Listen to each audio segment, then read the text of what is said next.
Bonjour à tous, ce vendredi 6 mars, point bourse.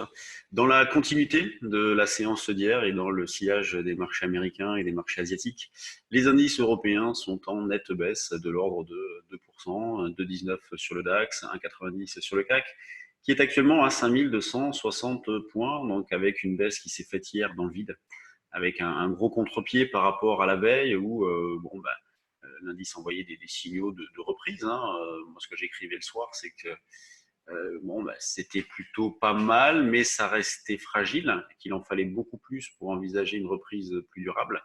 Et pas raté, malgré une ouverture plutôt calme autour des 5005, et bien ensuite on est parti à la baisse en ligne droite. Et coiffé par la moyenne mobile pendant une bonne partie de la séance, alors difficile de reprendre des positions dans ce genre de situation, c'est sûr. D'où l'intérêt de se raccrocher à un sens prioritaire, donc vendeur actuellement. Donc nous, on a profité de cette baisse sur des soldes de position au départ, puisqu'on n'a pas eu de rebond pour vendre, donc sur des soldes de position au départ. Et ensuite, on a pu exploiter toutes ces situations-là, donc qu'on appelle de contre-signaux, qui nous ont permis de réaliser de beaux écarts et donc de capter des morceaux de mouvement dans cette phase de baisse-là. Ce matin, donc, on ouvre en nette baisse, zone de vente sur rebond, 5290, 5305.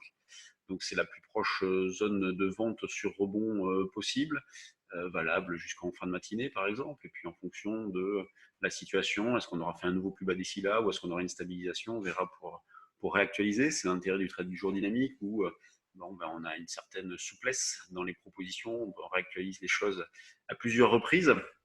Donc 90, 300, 305 pour jouer un pullback avec les niveaux d'hier soir 19h50.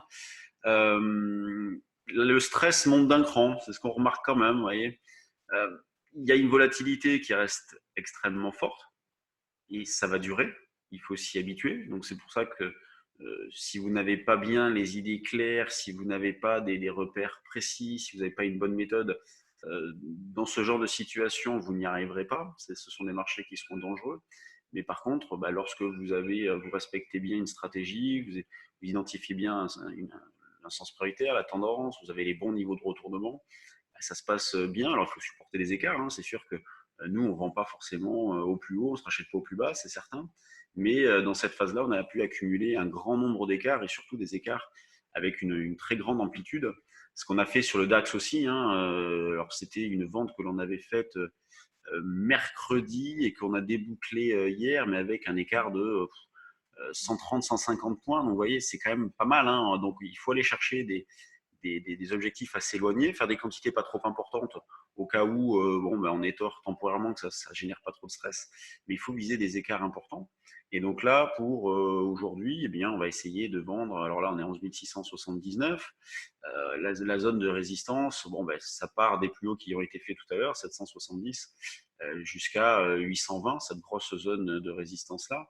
Alors c'est sûr, du fait qu'on retourne dans le bas de la zone, les probabilités de faire un nouveau plus bas et elles augmentent un petit peu, surtout qu'on part de 5005, donc ça crée un contre-pied assez important. Mais bon, on va considérer toujours cette zone de 5200, 250 importante pour la suite, donc qui peut encore tenir. L'eurodoll, lui, revient dans la zone de résistance à 12,45 ans, donc on était méfiant depuis le début de la semaine, puisque, notamment avec le franchissement des 1,1120, on considérait un biais neutre, c'est ce qu'on a indiqué sur notre trade du jour. Un neutre qui est baissier quand même, on cherchait tout de même à vendre, mais avec énormément de méfiance, et on précisait bien qu'il fallait se contenter de l'objectif 1 pour essayer de capter des écarts, au moins sur une partie de la position. Et donc là, on est dans le niveau, mais on est même en passe de le franchir. Pour l'instant, on va considérer qu'on est autour du niveau, dans le bruit du niveau, mais donc si jamais on le franchissait, on aurait une tendance qui passerait de baissière à haussière. Alerte sur Crédit Agricole, allons voir les actions tout de suite. Donc sur les actions, une seule valeur dans le vert, tout le reste dans le rouge. Donc la seule valeur, c'est Orange, qui est proche de l'équilibre, plus 0,04. Les financières toujours en souffrance, l'automobile aussi, on le voit à l'image de Peugeot, qui pourtant est sur des niveaux de rebond possibles. Il y a une zone support autour de 16, 16,5. Donc là, on est plutôt dans le bas de cette zone. Pas de signal, rien. Crédit Agricole, on va aller la voir, d'accord. Allez, Crédit Agricole, moins 3, alerte déclenchée, je vois pas trop pourquoi, ça c'est quelque chose qui traînait. Hop, donc là, Crédit Agricole, c'est pas joli, moins 3, gap à la baisse ce matin. Là, on peut aller chercher cette zone hein, de 8,80. De toute façon, toutes les financières sont vraiment en sous-performance. On a Airbus aussi qui souffre. Vous voyez, Airbus, on est à -4. Dur hein, sur les actions en ce moment. Donc là, il faut profiter de ces retracements pour en acheter un petit peu, les mettre de côté, faire monter des toutes petites lignes, considérant que, bon, à un moment donné, ça repartira, hein, mais il ne faut pas être pressé, il ne faut pas essayer de chercher le point bas. C'est vraiment commencer, vous voyez, nous, autant à 6000, 6100, on tirait la trappe sur les portefeuilles, on disait qu'on liquidait tout et qu'on verrait plus tard, parce qu'on ne croyait pas à une poursuite de la hausse. Autant là, bon, sur la zone des 5200, 250, on peut commencer à rentrer quelques valeurs, mais vraiment tout petit, il ne faut pas se presser, il n'y a pas d'urgence. Les gros volumes du jour, Total, LVMH, BNP, un petit peu plus en Airbus et puis Sanofi. Bon, dans les screeners, évidemment, une nette majorité de valeurs dans le rouge. Hein.